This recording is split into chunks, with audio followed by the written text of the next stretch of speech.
आई aspirant में आप सभी का स्वागत है। This is Anil Mishra.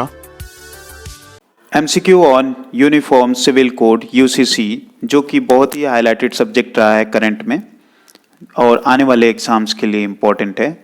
First question है कि एम क्या है यूसीसी का, यूनिफॉर्म सिविल कोड का। What is aim of UCC? Option A है one nation one law, option B है यूनिफॉर्म सोसाइटी, ऑप्शन सी है डिस्टिंक्ट लॉ फॉर और रिलीजन, डी है नन। तो वन नेशन वन लॉ की बात करता है। ऑप्शन ए जो है करेक्ट है। वन अम्ब्रेला फॉर ऑल, सभी एक अम्ब्रेला के अंदर होंगे, सभी के लिए एक जैसा लॉ होगा। सिविल लॉ, ठीक है, पर्सनल लॉ सबके लिए एक होगा। तो इसका एम बेसिकली यही है। नेक्स्ट है कि कौन सा आर्टिकल प्रोवाइड करता है इंडियन कॉन्स्टिट्यूशन के according uniform civil code? Option A है आर्टिकल 40, आर्टिकल 42, ऑप्शन सी है आर्टिकल 44, ऑप्शन डी है आर्टिकल 45। तो आर्टिकल 44 जो है यूनिफॉर्म सिविल कोड की बात करता है इंडियन कॉन्स्टिट्यूशन का, जो कि क्या कहता है कि shall endeavor to secure for the citizens a uniform civil code throughout the territory of India। ठीक है। नेक्स्ट क्या है कि which state of India already implemented, कौन सा स्टेट है जो ऑलरेडी इम्प्लीमेंट किया है यूनिफॉर्म सिविल कोड को? ऑप्शन ए है सिक्किम, ऑप्शन बी है उड़ीसा, ऑप्शन सी है गोवा, ऑप्शन डी है केरला। तो ऑप्शन सी जो है करेक्ट है। गोवा जो है ऑलरेडी इम्प्लीमेंट कर चुका है यूसीसी।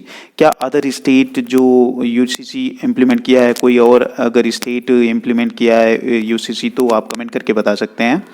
नेक्स्ट है कि who can introduce a bill in the parliament to implement the uniform civil code in the country? कौन इंट्रोड्यूस कर सकता है पार्लियामेंट में यूसीसी का बिल? ऑप्शन ए जो है member of Rajya Sabha, option B है member of Lok Sabha, option C है यूनियन मिनिस्टर, ऑप्शन डी है ऑल ऑफ द अबव। तो इनमें से कोई भी कर सकता है, प्राइवेट मेंबर भी कर सकते हैं या मिनिस्टर्स भी कर सकते हैं। तो ऑप्शन डी जो है करेक्ट है। ओके।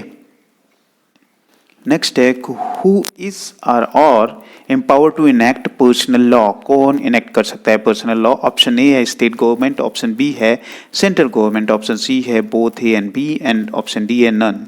तो स्टेट एंड सेंट्रल गवर्नमेंट दोनों कर सकते हैं। तो ऑप्शन सी जो है इसमें करेक्ट है। Option C is correct.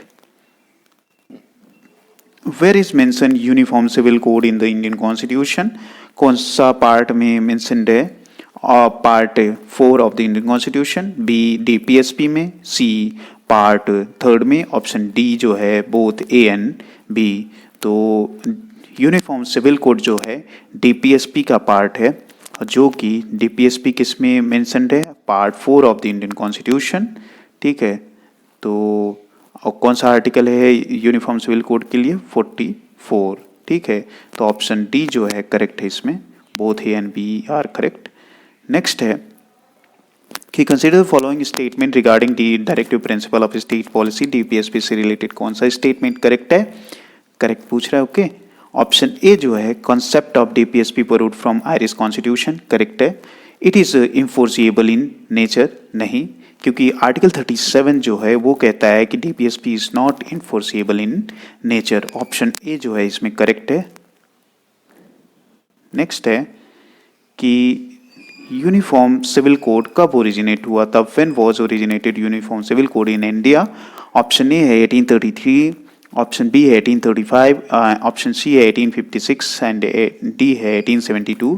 तो इसका आंसर आप कमेंट करके बताएं और क्वेश्चन नंबर 8 का आंसर आप कमेंट करेंगे। ओके। नेक्स्ट है कि what will happen if uniform civil code is implemented? क्या होगा अगर ये यूनिफॉर्म सिविल कोड इम्प्लीमेंट होगा देश में? तो ऑप्शन ए जो है fix minimum legal age for marriage, सभी के लिए फिक्स एज होगा मैरिज के लिए। ऑप्शन बी है एबोलिश बाइगैमी, बाइगैमी को एबोलिश करेगा। And option C interfaith marriage भी होगा। ऑप्शन डी है ऑल ऑफ द अबव। तो ऑप्शन डी जो है करेक्ट होगा। इसमें सभी करेक्ट हैं। ठीक है। नेक्स्ट है कि सबसे ज़्यादा बेनिफिट किसको होगा यूनिफॉर्म सिविल कोड लागू होने पे? ऑप्शन ए है मेन ओनली, ऑप्शन बी है विमेन, ऑप्शन सी है चिल्ड्रेन एंड ऑप्शन डी है नन। तो इसमें विमेन जो है मोस्ट अप्रोप्रिएट आंसर है। विमेन को बेनिफिट ज़्यादा होगा क्योंकि उनका हरासमेंट बहुत है इस लॉ के ना होने वजह से। ठीक है। ठीक है। नेक्स्ट है कि what would promote most by UCC, UCC most क्या प्रमोट करेगा इससे। ऑप्शन ए है बैलेंस इकोनॉमी, ऑप्शन बी है इक्वल स्टेटस, ऑप्शन सी है जेंडर इक्वालिटी, ऑप्शन डी है नन। तो इसमें मोस्ट अप्रोप्रिएट आंसर सी ही है, जेंडर इक्वालिटी को मोस्ट प्रमोट करेगा UCC. Okay, Please give your feedback. It is valuable for us. Thank you.